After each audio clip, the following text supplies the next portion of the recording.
Hello everyone and welcome to my spring quarter. Now what's happened since the winter quarter? Well, inflation rate is down. It was being predicted, it's down. Interest rates allegedly are coming down in June, maybe a little bit sooner, but only be 0.25% we think. It won't make a lot of difference to the market whatsoever, but it will give people a bit of incentive perhaps to get out and buy, because at the moment they're not getting out and they're not buying. Election prediction was November, if you remember. Some people said May, I didn't think so.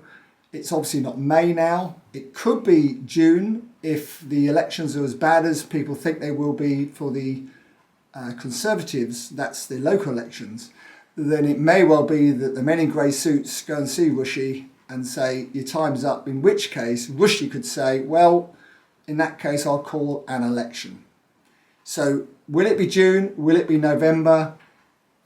The uncertainty always holds back the property market. That's what you've got to always take into account. Uncertainty with general elections, so on, is never ever a good thing. Same as with interest rates, obviously. So the other thing that's happened, of course, was the budget, and the budget was pretty dismal for anybody in the property world.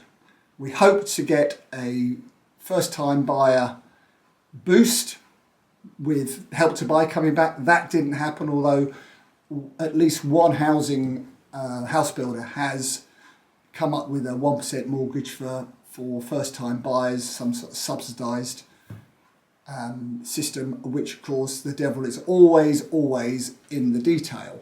The stamp relief is another problem for developers and investors who are buying more than 6 units, because we used to get a discount. We now won't get a discount on that, so you'll be paying the full amount of stamp duty, so that's not very helpful. And although the Chancellor has reduced capital gains for landlords selling their properties by a few percent, surely the government want people, and landlords especially, to retain their properties in order to rent them out, because there's such a housing crisis. So, house builders. These people, as we know, are at the sharp end of it. The top 10 house builders in the UK build 67% of houses. What are they saying and what are they forecasting? Disappointingly, one of the major house builders in the UK, who normally builds 15,000 homes, is saying that their reservations are a third down on where they were last year. That's very serious, a third down, which means they won't build so many houses this year as they did last year, and they didn't build 15,000 last year, that's for sure. Another major house builder said the first 2 months of the year have been very disappointing in terms of sales. So whatever happens in the housing market, the new homes market, normally is reflected in the rest of the market a few months later. So on that basis, we can expect a pretty tough quarter in terms of selling houses. And this is the quarter that most people think, and it normally is, much better than the winter quarter, because coming in the spring, people are optimistic, weather's getting better, daffodils are out, and people look to move. And it's not really happening. The estate agents are reporting that although they've got lots of interest in properties from potential buyers, the potential buyers cannot sell their homes. So it's a stagnation. So the market is stagnating, and it's all to do with first-time buyers not getting on and being able to buy because of interest rates, and also, of course, the fact that 1.6 million people are coming off fixed rate mortgages this year. So some of these people would be looking to step up and buy a bigger house, but they can't do so now because the extra mortgage they are paying means they've got to stay put. Although they may be able to afford it, they can't afford to then move up to a bigger house.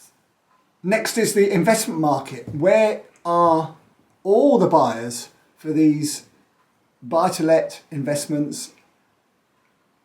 They're not about, and the reason they're not about, the reason people aren't buying houses to then rent out, is because the interest rates, again, are too high at the moment. This Bank of England really need to get their act together and get these rates down sooner rather than later.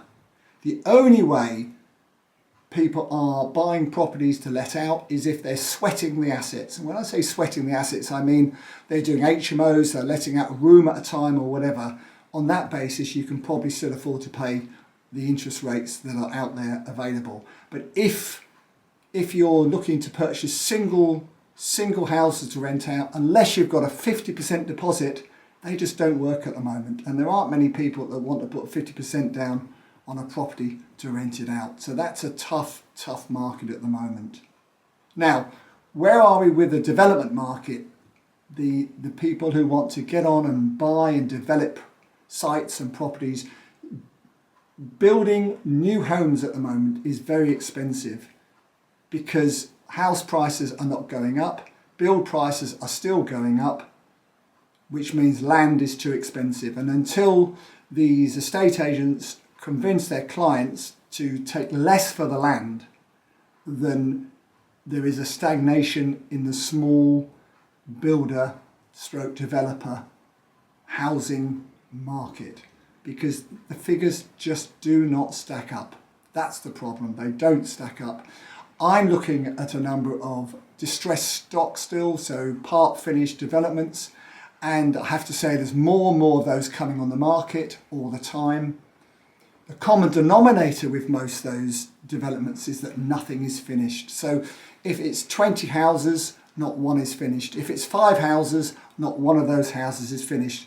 If you are doing a development and you're starting to struggle a little bit, get something finished so you can sell it. Super, super important.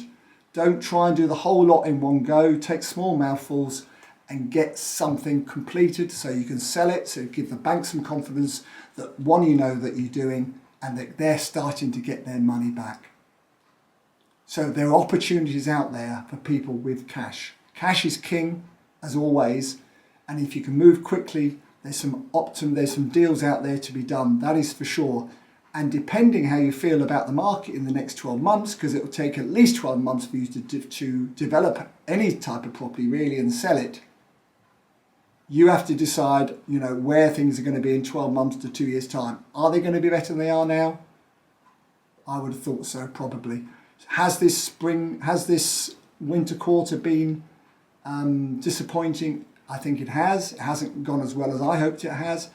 Is the spring quarter going to be any better? It's not looking so, according to the major house builders. And it's well worth taking notice of what they do, because as I said, it normally happens for everyone else a little bit later. They are really at the sharp end of all this. So as a conclusion, I would say the spring quarter is going to be disappointing. Of course, there are pockets where properties are selling quite well across the UK. It's a micro market, but generally, I think you need to remain cautious, more cautious than I thought I would be saying for this spring update. Good luck to everyone. If you need any help from me, I'm always available. If I can be any help to any of you, please do get in touch at johnhowardproperty.com. If you want to come on my seminars, please do the same. And you can subscribe to my YouTube channel, Instagram or Twitter. I look forward to seeing you soon.